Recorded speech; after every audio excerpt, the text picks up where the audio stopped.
power the growing state of Florida. Details are at fpl.com.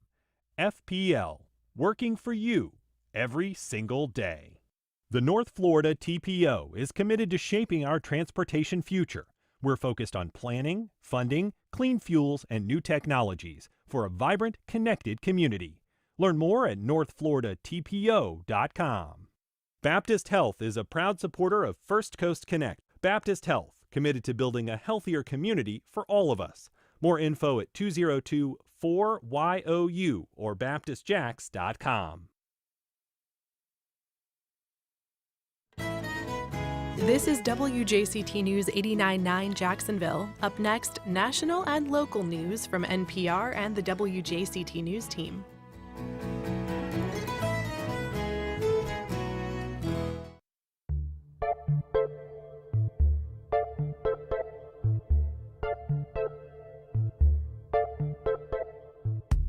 Good morning, I'm Ann Schindler. On today's First Coast Connect, the trade war in your wallet. We talk about the impact of the president's on-again, off-again tariff policy and how it's reshaping both consumer realities and global markets. Then, the traveling Vietnam Memorial Wall makes one of its last stops before heading into retirement. We ask the mayor of Hilliard what it means to host the tribute. And we talk to One Jack's humanitarian honoree Debbie Buckland about the role of philanthropy and public media. Join the conversation. Give us a call at 904-549-2937 or email firstcoastconnect@wjct.org. You can also tag us on social media at FCC On Air. It's all ahead this hour after today's news.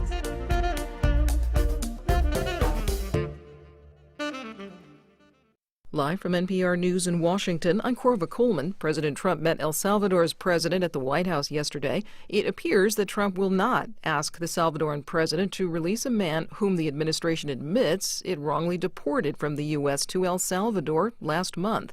A U.S. Supreme Court decision specifically said the Trump administration needs to facilitate the return of Kilmer Abrego Garcia. The lawyer for Abrego Garcia is Benjamin Osorio. He says the administration needs to act. Nobody's asking the Trump administration to forcibly extract Mr. Abrego from El Salvador. What we're asking is exactly what the Supreme Court told them. Let's facilitate his return. And we do this all the time. I personally have worked with DHS before to facilitate the return of several other clients who were deported. But Salvadoran President Nayib Bukele says he has no plans to release the wrongly deported man, who is now imprisoned. Trump also talked to the Salvadoran president yesterday about the possibility of deporting American citizens to El Salvador. Trump says that this would be for American criminals. The Salvadoran president said that he had, quote, room. The man charged with trying to assassinate President Trump last year while on his golf course in Florida is scheduled to be in court today. NPR's Greg Allen reports Ryan Ruth faces 5 federal charges, including attempted assassination of a presidential candidate. Today's hearing in Fort Pierce, Florida, will focus on the semi-automatic rifle authorities say Ruth planned to use in his assassination attempt. In September, a member of Trump's security detail said he saw a gun barrel poking from the tree line a few holes ahead of where the candidate was golfing, and the Secret Service agent fired on the person holding it. A man identified as Ruth fled the scene and was arrested a short time later. Ruth's lawyers are asking a judge to allow their expert to test fire the gun to determine its accuracy and operability. Prosecutors say test firing by an FBI agent shows the gun works, but that it's not important. What is important, they say, is Ruth's intent to kill then presidential candidate Donald Trump. Greg Allen, NPR News, Fort Pierce, Florida. Jury selection begins today in New York for Harvey Weinstein's retrial on sexual assault charges. NPR's Chloe Weiner reports last year a New York court threw out his conviction. Sexual assault accusations against Harvey Weinstein helped spark the global Me Too movement, going after a culture of misogyny and abuse of power. In 2020, he was found guilty of rape and sexual assault in New York and was sentenced to 23 years in prison. 2 years later, Weinstein was convicted in California. But last year, New York's highest court overturned his original conviction in that state, ruling that the trial judge allowed testimony jurors never should have heard. This trial will focus on the allegations of 3 women, including a new accuser who wasn't part of the 2020 trial. Weinstein has pleaded not guilty. Chloe Weiner, NPR News, New York. You're listening to NPR News. You're listening to WJCT News 89.9 in Jacksonville. Good morning, I'm Stephen Ponson. It's 9:04. Local students will get their fingers on an understanding of coding, urban planning, and sustainability efforts through the New Jacks City Challenge that was launched Monday at Springfield Middle School. The 3-week New Jack City Challenge will allow everyone from second graders to college sophomores to cast their vision for Jacksonville's riverfront through a Minecraft world that resembles downtown Jacksonville. Aaliyah Jackson, a Minecraft student ambassador, is one who looks forward to the challenge. I like how there's a lot of different textures in the games, and some of them you can even code into the game. And I see so many kids here playing the game and coding in it, and I think it's really fun. Minecraft is one of the most popular video games in the world, with more than 300 million copies sold. Minecraft education is commonplace through Duval classrooms. 3 years ago, the district opened a Minecraft lab at Springfield Middle so students like Aaliyah can be introduced to coding in an immersive and encouraging environment. For more on the New Jack City Challenge, visit jackstoday.org. It's going to be a warm day here in Northeast Florida, ahead of a cold front that'll move through later today. Highs this afternoon reach the upper 80s for most locations. The cold front will bring a slight chance for a few isolated showers later on this afternoon, generally south of I-10. Lows overnight in the mid-50s to low 60s. Support for NPR comes from NPR stations. Other contributors include EBSCO, providing researchers with access to biomedical and healthcare literature reviews, with the goal of helping them conduct thorough reviews in less time. Learn more at ebsco.com.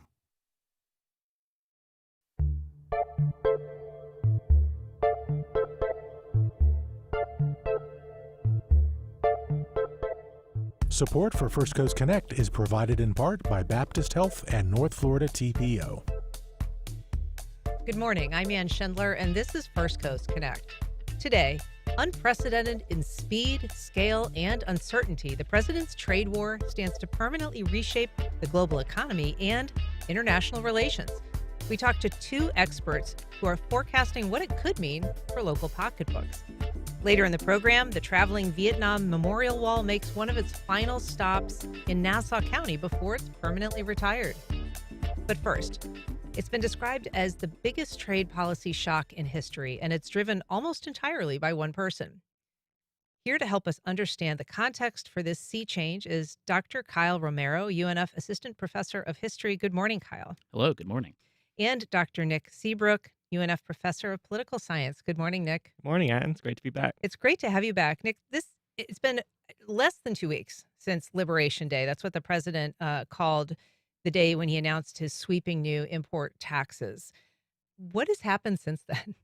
Well, we saw a very negative reaction from Wall Street, from the markets. And one thing that's often been said about President Trump is that he does at least pay attention to the report card that he's getting from some of his backers and supporters on Wall Street who were very much behind him in his reelection bid back in the fall. And we've seen some evidence that he is at least prepared to adjust course based on perceived negative economic effects. He himself remarked that some of the changes in the bond market that he observed after Liberation Day were at least partly responsible for his decision to put a 90-day pause on the very large reciprocal tariffs that he had put in place on Liberation Day. But as has been the case throughout his second term so far, we're in a position of significant uncertainty. We see these tariffs being put in place, but we don't know if they're going to be permanent, if they're just a negotiating tactic, or if we're going to see them rolled back based on negative economic effects that the administration sees. And that uncertainty is really the biggest downside of the policy approach that he's been taking. And we know that early on when the stock market sort of cratered in response to these tariffs, the president was sort of saying, hang in there, cool it, don't worry about it. It was willing to take some significant losses, trillions of dollars in losses, but it was the bond market that he acknowledged gave him some pause. Why is that? What's the difference for those of us who aren't kind of conversant in the world of finance? Well, it's hard to know exactly what the president's thinking on this is, but if you listen to some of the things that get said by those in his administration, the Treasury Secretary, others, their project is to fundamentally remake the U.S.'s trade relationship with the rest of the world. And they've acknowledged that there is going to be some pain associated with that. But they want to make sure that the American people, to the extent that they are on board with the Trump project, and they did re-elect President Trump by a small but significant margin in the 2024 election, they want to make sure that people remain on board throughout this. And when you start to see the kind of negative economic effects that suggest that we're heading towards a recession, that suggest that we're heading towards massive job losses, a massive economic slowdown, that seems to be sufficient for the president to at least hit pause on this. Whereas we've seen just how large these swings in the stock market can be. You can see trillions of dollars of value erased in the morning that suddenly get restored later in the day, even based on a rumor that the president was going to pause the tariffs. But when it looks like we're perhaps heading towards a recession, that I think is something that the president does want to avoid. And Kyle, there are, there are a lot of voices about kind of what these moves might be aimed at accomplishing. Not a lot of understanding for sure, but one of the stated possible goals would be, reindustrializing the U.S., bringing manufacturing back. Some say, tariffs are just going to raise more money for the United States, but that would sort of run in conflict with the reindustrialization goal. And then some just say it's a negotiating tool. Do you have are any of those shaking out to seem more likely than another? Yeah, so I think historical analogies are useful in some cases for this. But of course, part of President Trump's campaign, as well as his administration, has been a kind of nostalgia for a mythologized past, a reindustrialized America like a post-World War II America, a America with a high tariff like America in the late 1800s, right? So these things are not congruent historically. So the slogan "Make America Great Again" is rooted in this kind of nostalgia for a past where America was industrialized, where America produced net goods. Trump's obsession with trade deficits, right, is kind of based in this. So I think there is a usefulness here in history for how the Trump administration sees the future, a belief that a tariff will restore this kind of industrialized past.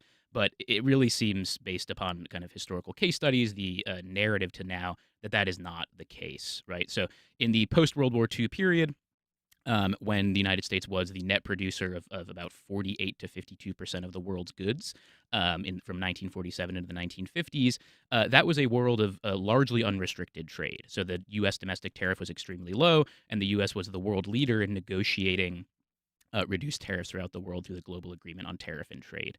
So I think there is a kind of, like with many things in the Trump administration, a kind of mishmash of ideology, of historical narratives that are trying to recapture some past, but that kind of pick and choose sections based upon the desires of different parts of the administration. I mean, to be clear, history has judged, periods of high tariffs in the past. What do we know from that lesson about, the prospect of just increasing tariffs across the board? Yeah, so tariffs are a relatively blunt instrument for things like this. Of course, before 1913, the tariff was basically the sole way that the federal government collected money. This 1913 is when the first U.S. income tax is placed. It was when the first U.S. income tax is placed after the Civil War, where there was a short-term income tax. So I think the tariff is a way to raise revenue, but post-1913, especially post-World War II, it has been not extremely useful for industrializing the United States. And especially now, we're in a very different world.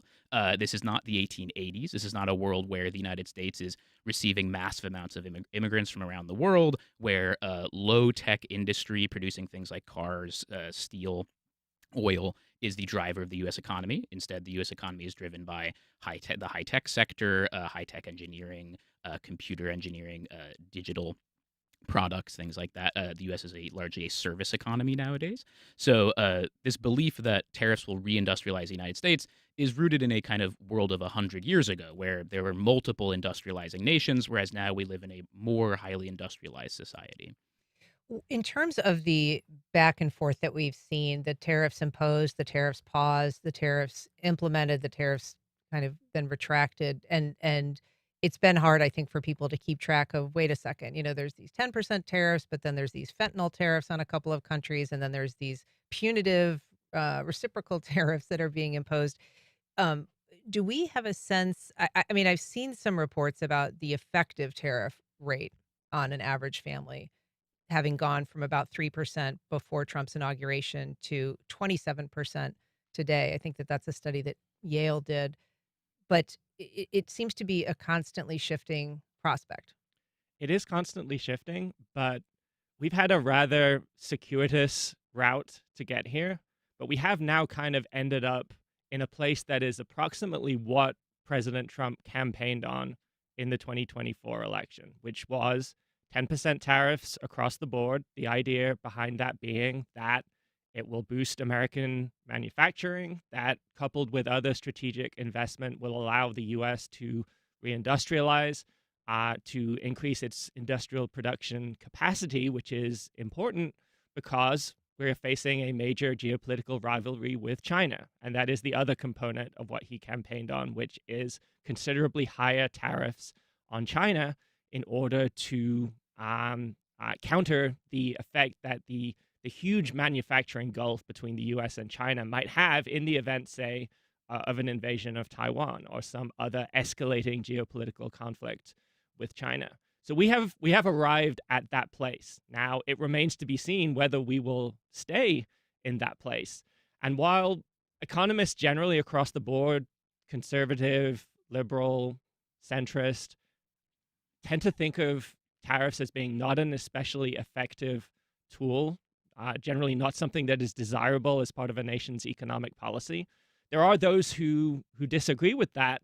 And we've kind of arrived at the position, the kind of tariff regime that economists like Cass, one of the supporters of the president's policy, suggest can put us on that trajectory. But it's important, if the president is going to follow through on that policy goal, to stay the course and have some stability, because this shifting back and forth is ultimately what is causing more damage to the economy than just picking a tariff policy and sticking with it, even if there are negative effects there. And tariffs are designed to raise prices for American consumers. If the tariffs are not raising prices on imported goods, the kind of things that Americans buy every day, then they are not working by definition. But if we see this constant shifting back and forth, and if that continues, even the potentially beneficial effects that we could see down the road are not really going to materialize with that uncertainty. And that cost that you're talking about, whether it remains fixed or not, now estimated to be about $4,700 per household, Kyle. Is that something that is a pain that the American people are okay with putting up with in terms of the long-term goals that the president has laid out? Yeah, I mean, I guess we'll see in the future, right? But it seems from polling that this is not the case, that this is something. And it seems, too, I think historically, tariffs have a more kind of delayed reaction in how they come to affect people.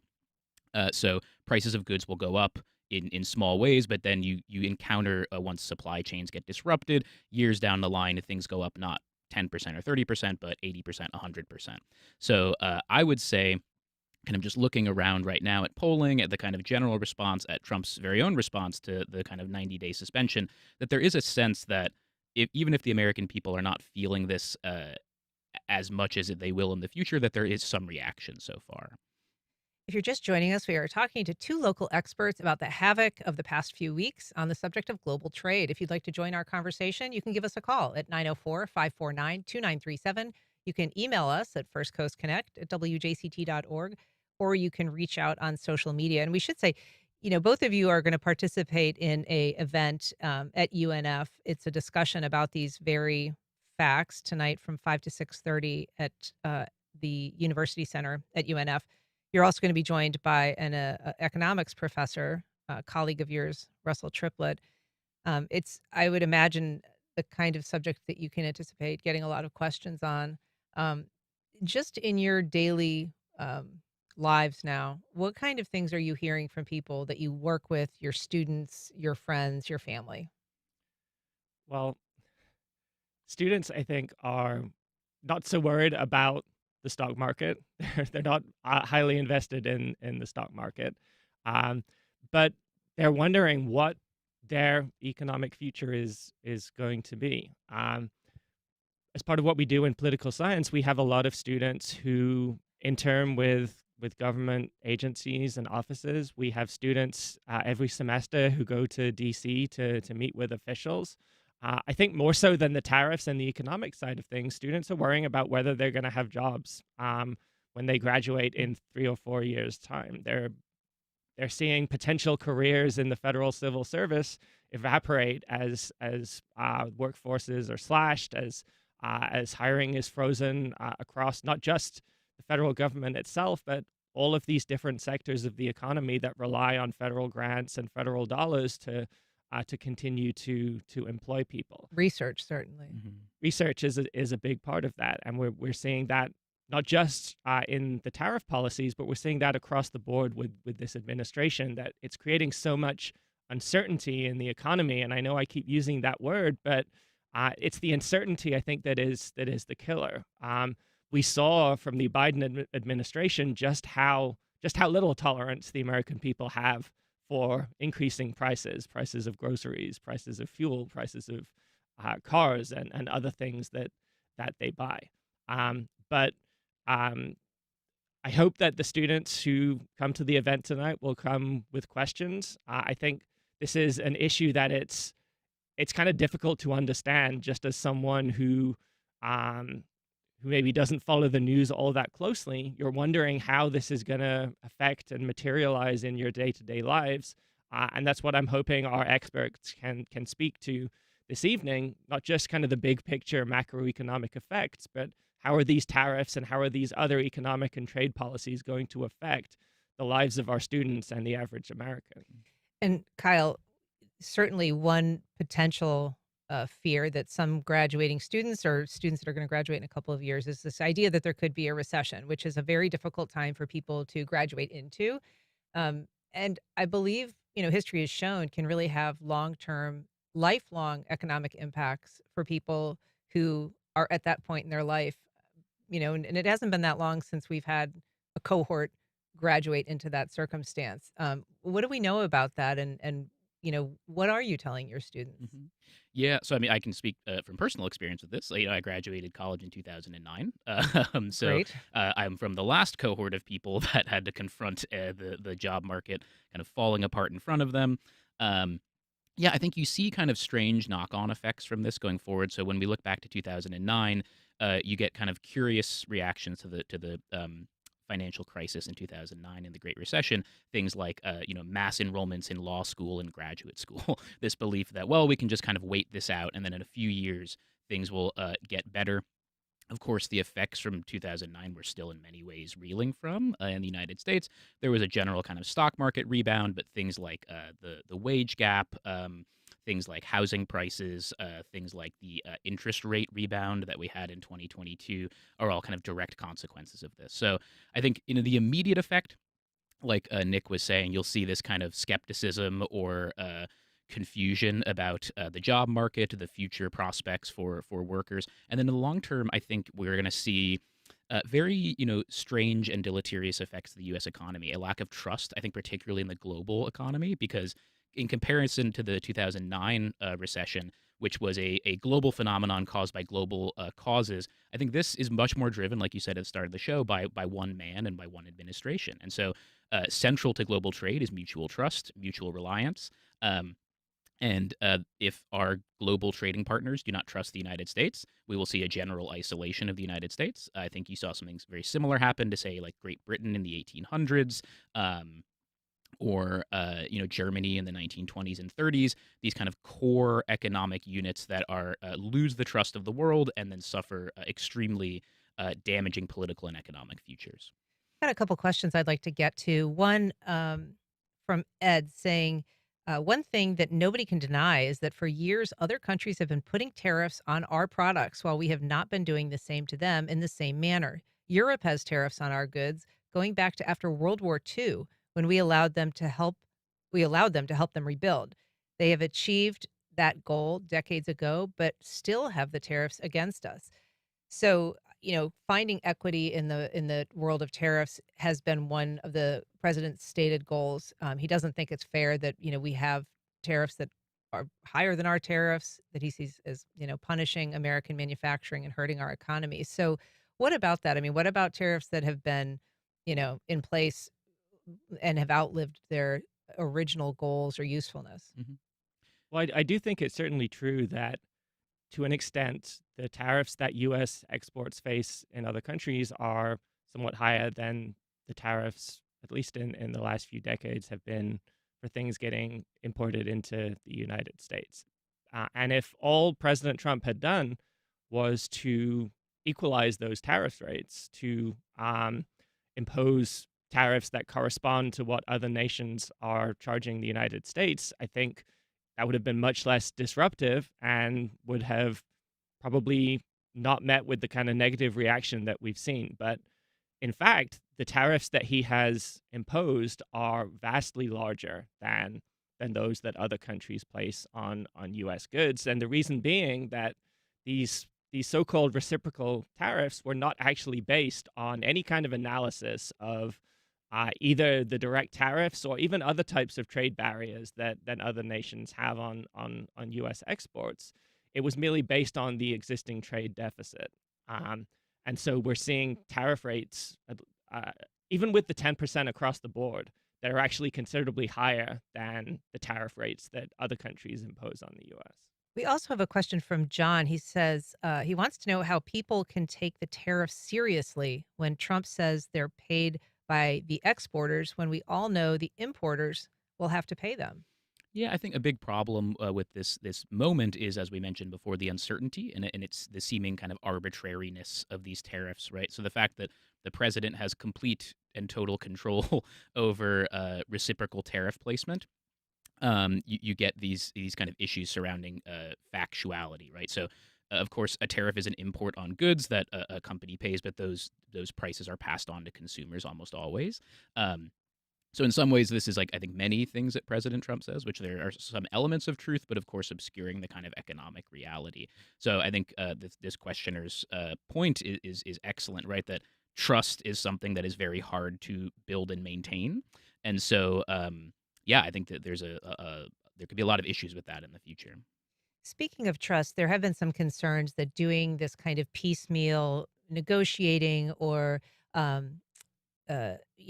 dealing with other countries, whether it comes to tariffs or anything else, that it kind of opens the door for corruption. That if you are asking countries or certain kinds of industries to pay more, but they have an opportunity to change your mind, that basically creates a vacuum into which people will be pushing for policy changes based on satisfying the president in one way or another.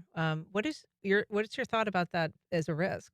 I think there are a couple of really significant ways that there is a risk of corruption here. The first is just potential inside information. If someone had known even a couple of hours ahead of time that President Trump was going to announce this pause in the reciprocal tariffs, that can potentially be trades that result in making millions, if not billions of dollars in the stock market, just with a couple of hours knowledge ahead of time that that's the case.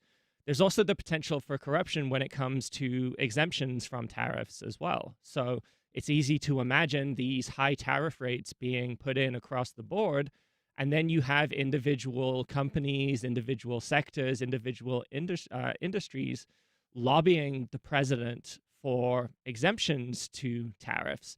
And there's not a lot to check potential corruption that could occur when it comes to getting those exemptions as well, particularly when you factor the foray into cryptocurrency that we've seen from this administration. That just creates more avenues for money potentially to flow to the administration and to administration insiders in ways that it's very difficult for the public to track or even know about that it's occurring. And Kyle, just briefly, this some have tried to spin this back and forth as sort of economic mastery. I know that House Speaker Mike Johnson said after the pause on the reciprocal tariffs for 90 days, "Behold the art of the deal." Do you have a sense as to kind of how history will look at this period of economic uncertainty and back and forth? Mm.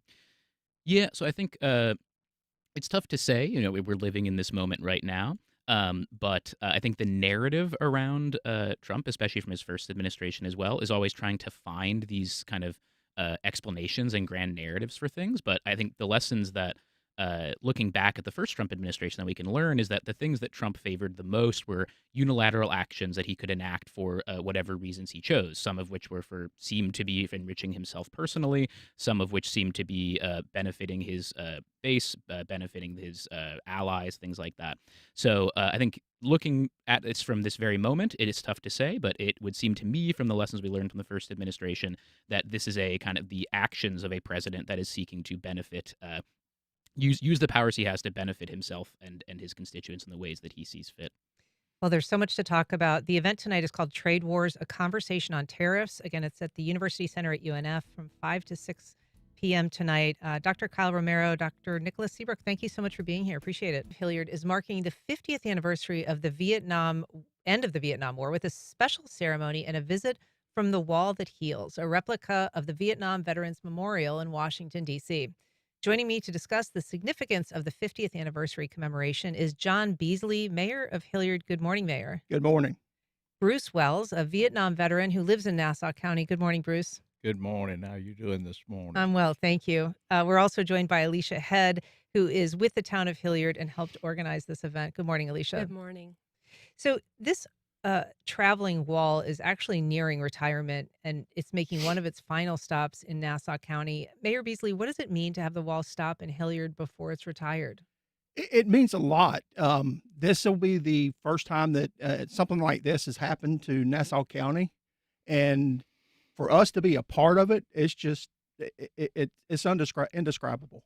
We know that there are a number, as many as 420,000 Vietnam veterans that live in Florida, according to the Florida Department of Veterans Affairs. What is the footprint of veterans in Nassau County? Is it an active veteran community there?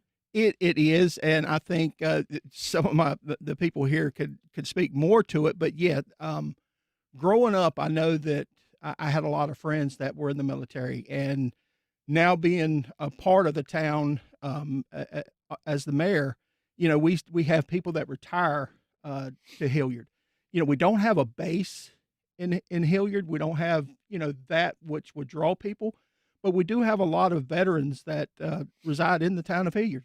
Sure, and a lot of people that I imagine served in Jacksonville or retired in Jacksonville, and then just love Nassau County. Bruce, you spent 2 years in the military. You're a veteran of that war. And you now volunteer for the National Park Service at the Vietnam Veterans Memorial Wall in D.C. Can you just tell us kind of what that memorial has meant to veterans, what it's meant to you personally? Sure. I've had the opportunity to I started volunteering there in 2014. And when a veteran comes to face his past, it is special to him, and to be there to witness that, to be able to find a name of a friend that they lost and make a rub of that name and just bring that name back to life for that person is special. The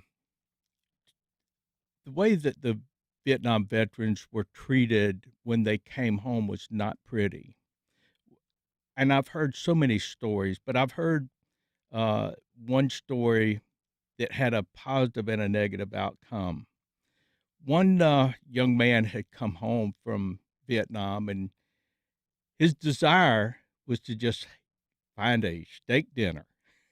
So he gets off an airplane, he goes into the airport, goes out of the airport with his uniform on, looking for a restaurant, walking down the street, and someone spit in his face. And then a young lady was told that story, and it made her mad. And her name was Alice Kratz. Alice Kratz was a 13-year-old girl that her grandfather told her that story. And when Alice was 13, she began to raise some money for a group of Vietnam veterans in Kalamazoo, Michigan, to help them get a honor flight to Washington, D.C. to spend the day at the memorials and visit the Vietnam Memorial. It was June the 18th, 2022. I happened to be there the day that that group of 82 Vietnam vets came, and each one of them had a guardian with them, and also Alice Kratz was with them. Alice came because in 1 year, Alice Kratz raised $140,000 and paid for that group to come to Washington, D.C. And there you have the negative part, now the positive part. What a great story this young lady has. What a great future she has. And the heart she has is just unbelievable.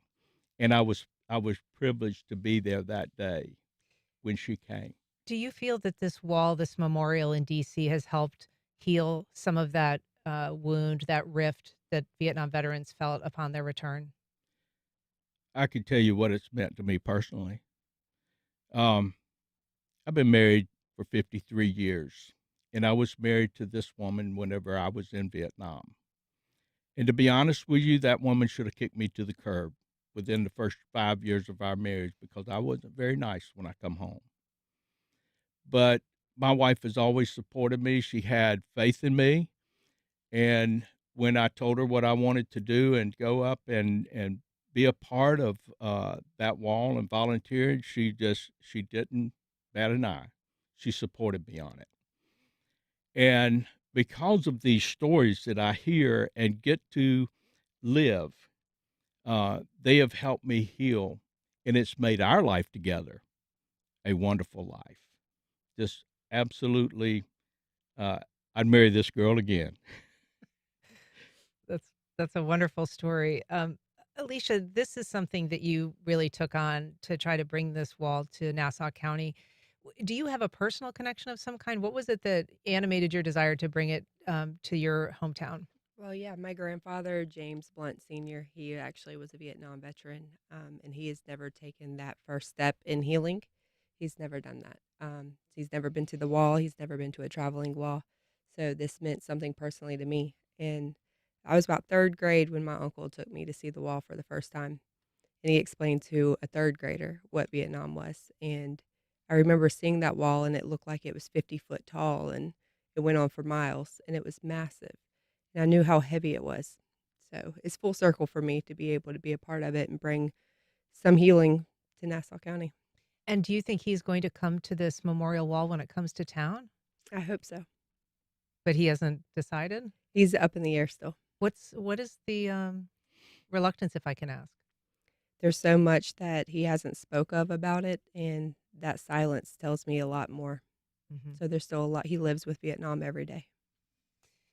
What are you hearing from the community that this is coming? And as we say, it's very close to the retirement of this wall, which has been traveling the country. It's actually been here.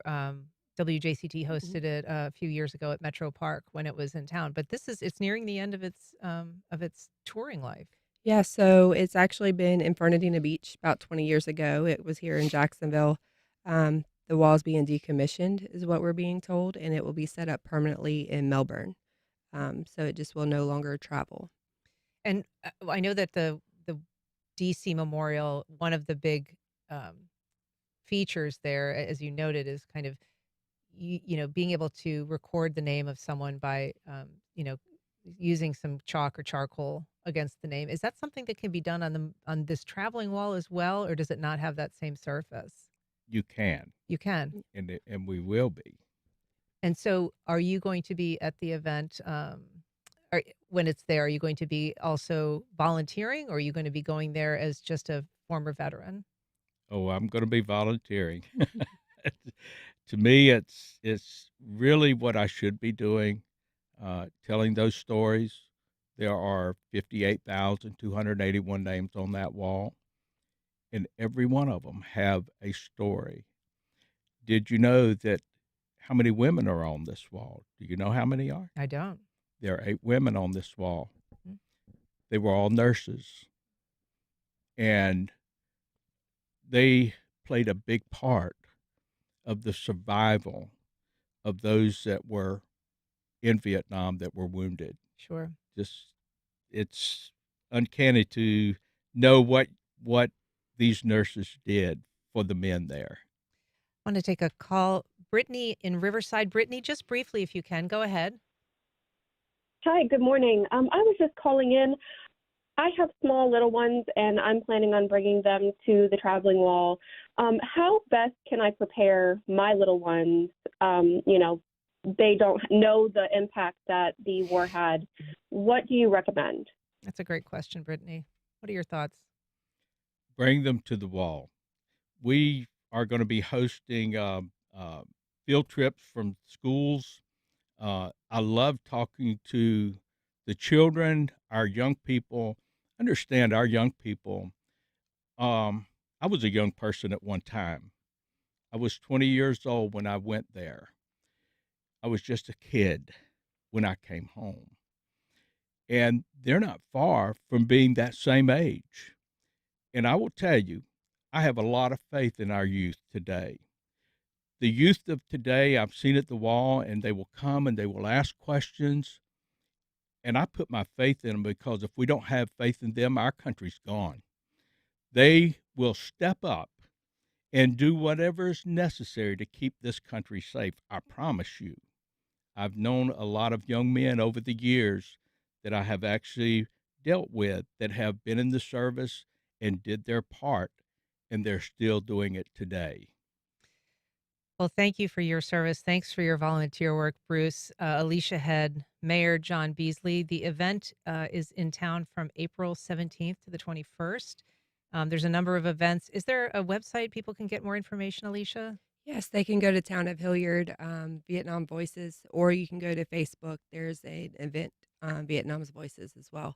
We have something every day going on, and the wall's not open to the public every single day. We will open it to the public on Saturday morning, and it'll be open 24 hours a day until it leaves on Monday. All right. Well, thank you all so much for coming in today. I really appreciate it. All right, thank you. Thank you. All right. Up next, we talk to One Jack's honoree career in the banking industry. Debbie Buckland has distinguished herself as one of the region's most dedicated volunteers and philanthropists. This year, she's being honored with a One Jack's Humanitarian Award, and she joins us now. Good morning, Debbie. Good morning, Ann. We're also joined by Elizabeth Anderson. She is the CEO of One Jack's. Welcome back, Elizabeth. And we're joined by the person who nominated Debbie Buckland for her award, WJCT Public Media President and CEO, David McGowan. Good morning, David. Good morning.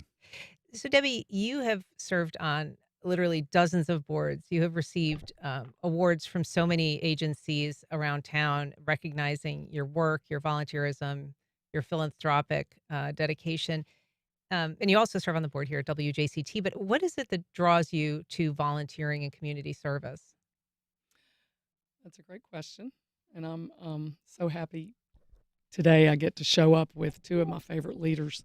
So over the course of my life, I have sought platforms that allow me to leverage my banking and finance expertise to inject sustainability into models so that they can live after I'm gone and after,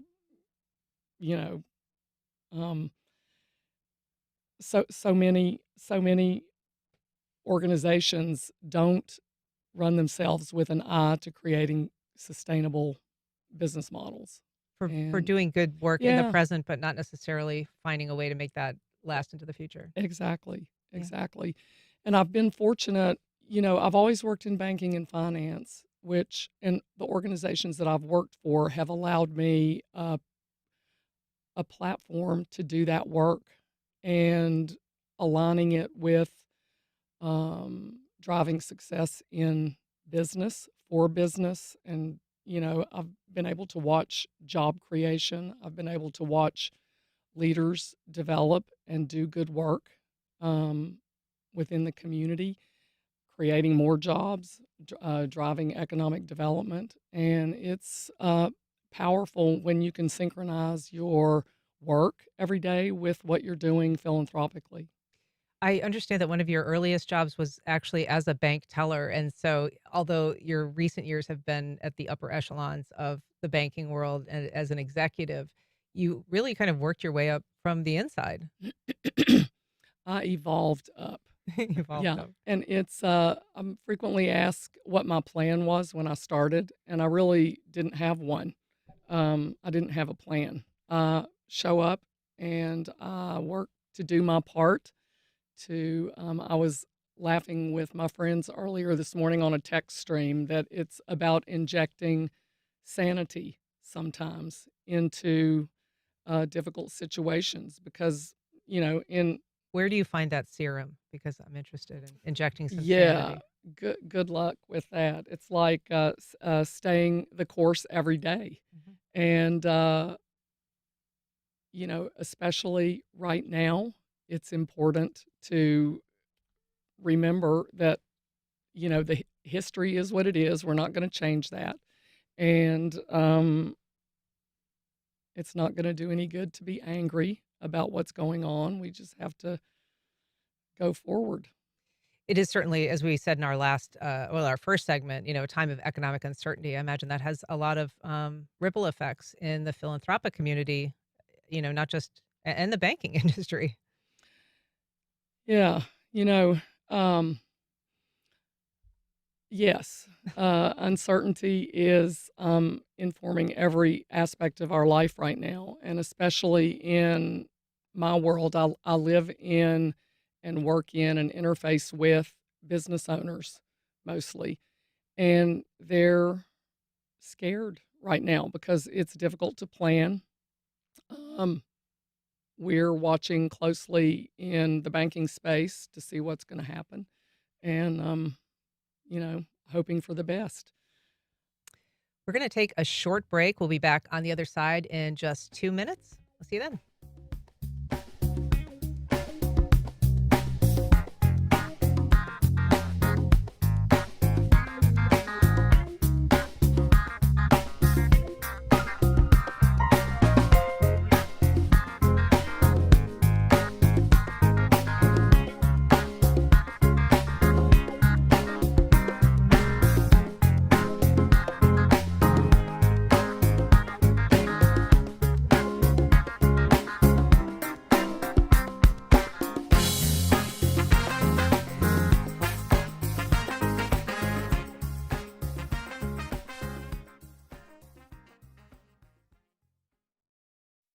Mayo Clinic, working to conquer the unconquerable by developing innovative regenerative medicines and biotherapeutics to help people with chronic medical conditions. More at mayoclinic.org/Florida. AARP Florida believes that volunteering is a meaningful way to give back to the community and get involved. To make a difference and volunteer with AARP, details are at aarp.org/FLvolunteer. Let's play. As the crack of the bat echoes across blooming fields, Film at WJCT Studios presents a heartwarming celebration of America's favorite pastime. April 30th, we're hosting a special screening of EFIS, a charming indie gem that captures the spirit of community, nostalgia, and the magic of the game. With humor and heart, EFIS is a tender tribute to the game, the people who play it, and the moments that make life meaningful. Visit WJCT.org/film for tickets. Boys are perceived to be harder to control than girls. It's that perception, not their actual behavior, that may be holding boys back the most at school. If you are seen as a troublemaker by your teacher, that impacts the way that you start to see yourself, and that starts to shape the way that you then behave in future years. It's part 2 of our special series, Falling Behind, the Miseducation of America's Boys. That's on the next On Point. Today at 11 on WJCT News 89.9. Tax day is upon us. The Internal Revenue Service is a big and crucial job every year, processing all that paper. Starting at 10 on WJCT News 89.9.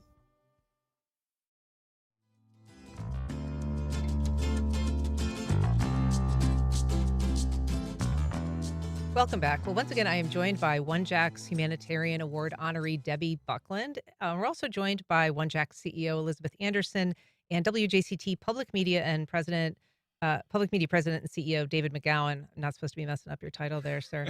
David, you nominated. He can handle it. He can handle it. You nominated Debbie for this award, for this recognition. Can you tell us why? I mean, obviously, you know her from the WJCT board, but what is it about her that you thought was worthy of this recognition? Well, I think, if you look at Debbie's service in this community over a period of many, many years, it's just really an incredible track record of giving. And I don't mean just giving financial resources. I mean giving of time and energy and talent that it takes to actually help organizations succeed and thrive. And as Debbie said, she's been so focused with us as well here at WJCT on our work to create a long-term sustainable organization that thrives in virtually all circumstances. And clearly, this circumstance that we're in right now, where information, reliable information, is at a premium, is a situation, in some ways that we were built for. So I think when you look at Debbie's service across JTA, the United Way, the Women's Giving Alliance, virtually every single important initiative in the public service arena in this community has been helped or led by Debbie Buckland.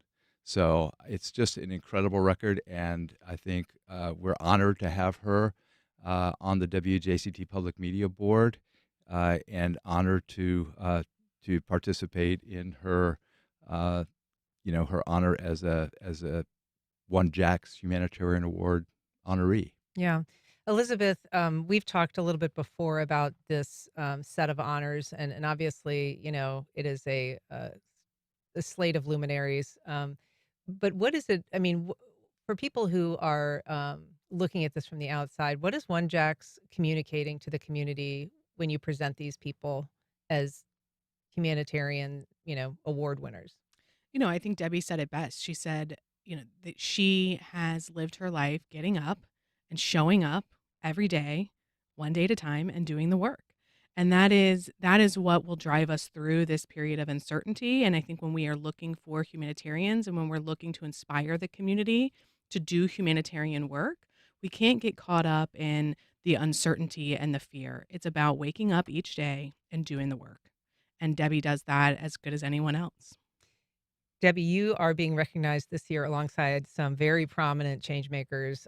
Mayor John Payton, who was on the program earlier, Dr. Charles McIntosh, who's a philanthropist and the first Black pediatrician in Jacksonville, Dr. Janetta Cole. What does it mean to you to be recognized with that group of people? Well, it's so humbling. I can't even. I was really surprised when I got the call about the nomination, and I remember I shared with David and Elizabeth the first humanitarian awards I attended. I remember it when I came to Jacksonville in the early 2000s, and I remember seeing Audrey Morales. It's a very vivid memory for me, and for someone like me who just has been just doing my thing every day and working to contribute, and it sounds kind of corny, but just to show up and be a good citizen. And yes, to look at the body of work and contribution that I personally have had, I'm very proud of that. And I think particularly, I don't know if you see if it's even in my bio, but an anchor for a lot of my work and investment and affiliation has been around supporting women, both in their just personal development and ability. A lot of times for women, it's just about getting through the day. And a lot of my work has been around that. Mm-hmm. And selfishly, my service has afforded me the opportunity to develop some wonderful friendships with women and with men too. So that part of serving with like-minded people to make things better for me and my children. And selfishly, I want my kids to come back here to live. I think we all want our kids. They're to in come New back here York to live. right Yeah, now? they're in New York. I don't know if I'll ever get them I was back gonna say, here. good luck with that. I know. Good luck with that, right? So, Well, hope springs eternal. yeah, Yeah. I know. But it's John Payton. I got to know very well. I served just after John when I had the opportunity to chair Jack's chamber, and John was the chair before me, and I think maybe John Delaney was the chair before that. And my mom asked me if I was going to run for mayor after I had the opportunity to chair the chamber. But John told me in one of our early conversations that he said, "You're going to have a big, big platform. It's a big platform, big audience." And he said, "You can't boil the ocean." He said, "You're going to want to do all these things." And I did, and we did. And along with the support of the board and the business community and Daniel and John, we launched the Elevate Women Work. I'm very One pot proud at a of- time, yeah, right? just one at a time. Yeah. Well, Debbie Buckland, David McGowan, Elizabeth Anderson, thank you all so much for being here. Really appreciate it. Congrats on the award and the recognition. Thank you, Ann. It's great to be here. All right. Thanks. Thank you for listening. Join us tomorrow when we explore why Duval County's child abuse rate remains stubbornly high despite statewide progress. I'm Ann Schindler. You've been listening to First Coast Connect on WJCT News 89.9.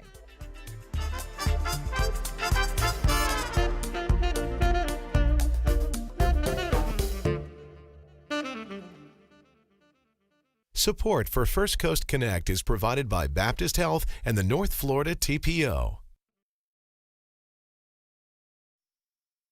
Baptist Health is a proud supporter of First Coast Connect. Baptist Health, committed to building a healthier community for all of us. More info at 202-4YOU or baptistjacks.com. The North Florida TPO is dedicated to transportation planning, funding, clean fuels, and new technologies for a vibrant, resilient, and connected region. More information available at northfloridatpo.com. DuPont Counseling Group is a team of therapists, psychiatrists, and counselors available to help with life's mental health challenges. Everyone needs help sometimes. More information can be found at jacksonvillecounseling.org.